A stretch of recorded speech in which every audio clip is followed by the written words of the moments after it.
안녕하세요. 예수비전 선교회 안양 목사입니다. 장경도 목사님에 대해서 알면 알수록 실망이 점점 커져가고 있습니다.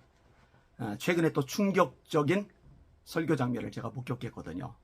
진짜 멘붕이 올 정도였습니다. 저에게 친구가 있어요. 아주 친하던 친구입니다. 대학교 때 성민교회라는 교회 5층에 제 개인 방이 있었거든요. 그 방에서 제가 5년간 잠을 자면서 기도 생활을 했어요.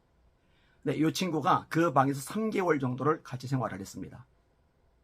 서신학대학교에는 기도탑에 같이 기도하러 올라갔어요. 또 이런저런 모양으로 함께 모여서 기도하곤 하던 그런 친구입니다. 세월이 많이 지났어요. 저는 여전히 기도하는 것, 말씀 연구하고 공부하는 것, 여기 이제 집중을 하고, 그 친구는 이제 공부 쪽으로 돈을 돌렸어요. 이전처럼 기도를 안 하더라고요. 그래도 어릴 때 대학 초반에 아주 친하게 지냈던 친구라 여전히 친하게 지냈습니다. 근데 결정적으로 그 친구하고 저하고 갈라지는 계기가 발생을 합니다. 저희 교단이 WCC에 가입하려고 할 때 제가 결사만 냈거든요. 전국교회에다가 가입하면 안 된다 이메일을 보냈거든요.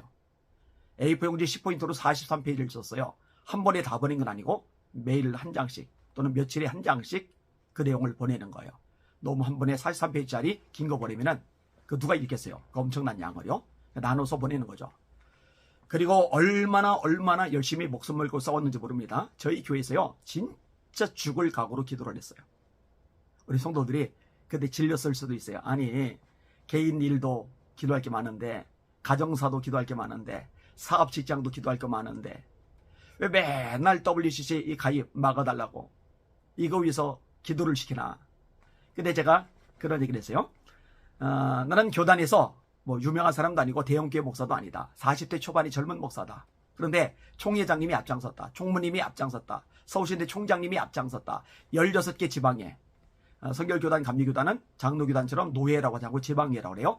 16개 노예가 16개 지방회가 이미 통과를 시켰고 나머지 지방에도 통과를 시켜가는 중이다. 내가 지금 하는 행동은 계단으로 바위를 치는 거다. 계단을 100개를 던지들 1000개를 던지들 10,000개를 던지들 바위가 깨지겠느냐. 그 바위 앞에 결함만 깨지고 흰자 노른자 질퍽하게 놓여있을 뿐일 거다. 그런데 하나님이 역사하시면은 이 계란 앞에 바위 깨진다. 이렇게 설교를 했어요. 자, 이런 와중에 그 친구하고 대화를 나누는데 그 친구가 저를 설득하려는 거예요. 왜냐? 그 친구가 속해 있던 교회, 협동목사로 있던 교회 담임 목사님이 우리 교단의 유명한 목사님이거든요. 큰 교회 목사님이거든요. 정치력이 막강하거든요.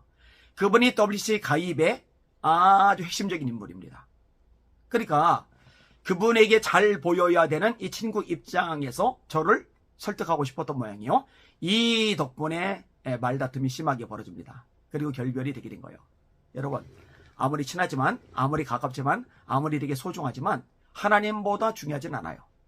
하나님의 말씀에 어긋난 것, 이 배교인 것, 그거에 동참하는 거 하면서까지 친구하고 우정을 이어갈 수는 없는 거예요. 제게는 하나님이 가장 소중하고 저희의 절대적인 기준은 하나님의 말씀 성경뿐이기 때문입니다.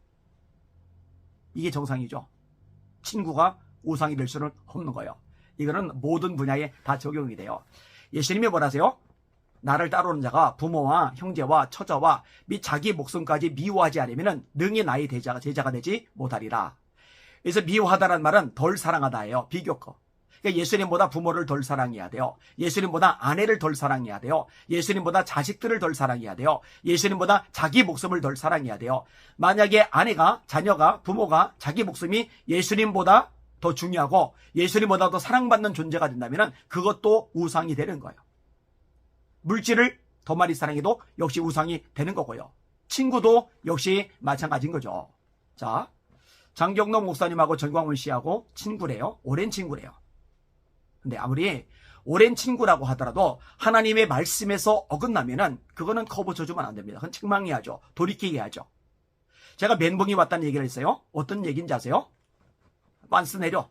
나랑 같이 자자. 전광훈 씨가 한 말입니다. 미친 소리 한 거죠. 정신 나간 소리 한 거죠. 여자 성도 보고 빤스 내려. 나랑 같이 자자. 이래서 응하면은 내 성도고 거절하면은 똥이다. 야, 이거는 정말 끔찍한 얘기입니다. 자, 그런데요. 이런 이야기를 설교 중에 장경동 목사님이 끄집어낸 거예요. 끄집어내면서 책망해야죠. 어떻게 말씀 전하는 시간에 이런 끔찍한 얘기를 하느냐. 하나님이 계신 자리에서 어떻게 이렇게 무식하고 형편없는 소리, 더러운 소리를 하느냐. 이건 잘못했다. 회개해야 된다. 회개했냐? 이렇게 말을 해야 돼요. 근데 뭐라고 얘기하느냐? 그게 뭐가 문제가 되느냐. 이런 식으로 이야기를 끄집어내는 거예요. 아니 여자를 건드리기나 했냐고. 건드리지 않았지 않냐고. 이런 식으로 이야기를 끄집어내는 거예요. 이론이 제가 멘붕이 올 수밖에 없죠. 아니 안 건드렸으면 되는 거예요? 이 전광훈 집단이 되게 웃겨요. 자기네들 이 비도덕적인 부도덕한 모습에 대해서는요 이야기를 안 합니다. 이 빤스 내려 나랑 자자 이거 이야기 안 하잖아요. 그죠? 그 추종자들이 이혼하고 동거녀 데리고 살고 이런 거, 나이트클럽 뭐 삐끼 같은 거 했던 거, 이런 거, 이재명 지지하였던 거, 이런 거 문제 안 삼아요. 근데 전광훈에 대해서 누가 뭐라고 조금이라도 지적을 하면은요 상대방에 대해서는요 진짜 오만 가지 다 물고 뜯어요. 이게 사이비 집단에서 나타나는 현상인데, 이 사이비 집단에서 나타나는 현상이 전광훈 집단에서 그대로 나타나고 있는 거예요. 장경동 목사님 대답을 한번 해보세요. 자, 강대상에서 설교 시간에 여러분 저기 사람을 속이고 사기쳐가지고 돈 좀 많이 모아놓으라고, 많이 모아서 그걸로 기독정 지는데 헌금 좀 하라고 그래놓고 이렇게 얘기하는 거예요. 아니 남 사기쳤냐고, 도둑질 했냐고, 안 했지 않냐고. 안 했더라도 그렇게 하라고 말하는 거, 그렇게 해도 된다고 말하는 거 자체가 문제 아니냐고요. 여러분 아쉬우면은 궁지에 몰리면은 얼마든지 거짓말 하라고, 속여도 된다고, 일단 그 어려움을 모면하는 게 최우선이지 않느냐고, 그렇게 하라고. 이렇게 설교한다고 생각해요? 정신 나간 거죠. 그건 미친 거죠. 제정신이 아닌 거죠. 그래 놓고는 커버 치는 거예요. 어떻게 커버 치느냐? 실제로 거짓말까지는 하지 않은 거 아니냐고. 거짓말 안 했지 않냐고. 그럼 된 거 아니냐고. 이게 가능합니까? 여러분 속 뒤집어 놓고 힘들게 하고 열받게 하고 짜증나게 하면 죽여버리라고. 조우영 목사는 진짜 막 그런 무식한 말을 떠버리더라고요. 아니면 이동국이가 시켰다고 그 신호성 집사님이 광화문에서 스피커로 전광훈의 설교를 틀어주면서 다녔더니만 폭행을 가했잖아요. 얼마나 무지막지하게 폭행을 했습니까? 제가 거의 매일 이분을 만나기로 했는데 지금도 머리가 아프세요. 머리를 쥐어뜯어서 머리카락까지 빠져버렸더라고요. 끔찍하죠. 자, 그렇게 죽이라고 해놓고는, 설교를 해놓고는 나중에 변명이라고 한다는 게, 아니 실제로 죽이진 않았지 않냐고, 그럼 된 거 아니냐고, 이렇게 말하는 게 가능하냐고요. 정말 심각한 거예요. 정말 끔찍한 거예요. 장경동 목사님 정신 차리세요. 정신 차리시라고요. 원래 그런 겁니까? 아니면 망가진 겁니까? 원래 타락한 겁니까? 아니면 뒤늦게 타락한 겁니까? 유명해지는 게 지니까 보이는 게 없습니까? 사람들이 좀 따르고 존경하는 것 같으니까 이제는 간이 배 밖에 나온 겁니까? 아니면은 지금 코로나19 때문에 부흥회 다닐 일이 없는데 전광훈 쪽에서 강사로 자꾸 불러주니까 고마워가지고 그렇게 나오는 겁니까? 제가 이것 말고도요, 조목조목 이 전광훈 장경동 목사님에 대해서 좀 다뤄야 되겠다 생각이 들었습니다. 이분이 나름 유명하잖아요. 나름 영향력이 있잖아요. 근데 영향력 있고 유명한 이런 분이 이상한 행동을 일삼는 전광훈 집단에 대해서 힘이 되어주고 도움이 되어주고 그리고 사람들의 마음이 몰려들게 만들어준다면 이거 내버려두면 저도 죄 짓는 거거든요. 저도 비겁한 거거든요.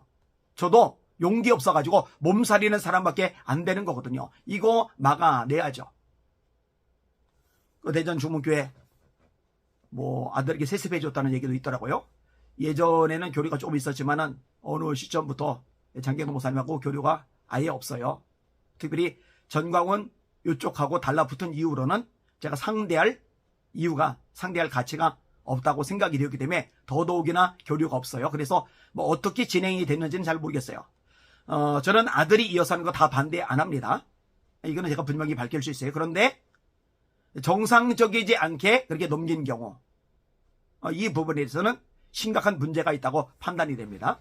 장경동 목사님은 어떤지 모르겠어요.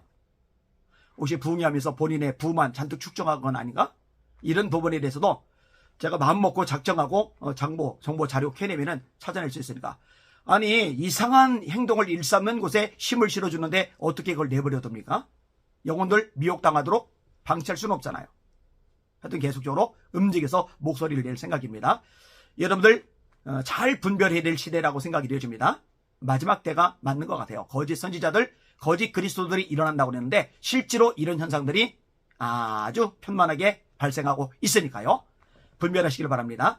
때가 이르리니 사람들이 바른 교훈을 받지 아니하며 그 귀가 가려워서 자기의 사욕을 따를 세상을 많이 두고 또 그 귀를 진리에서 돌이켜 허탄한 이야기를 따르리라.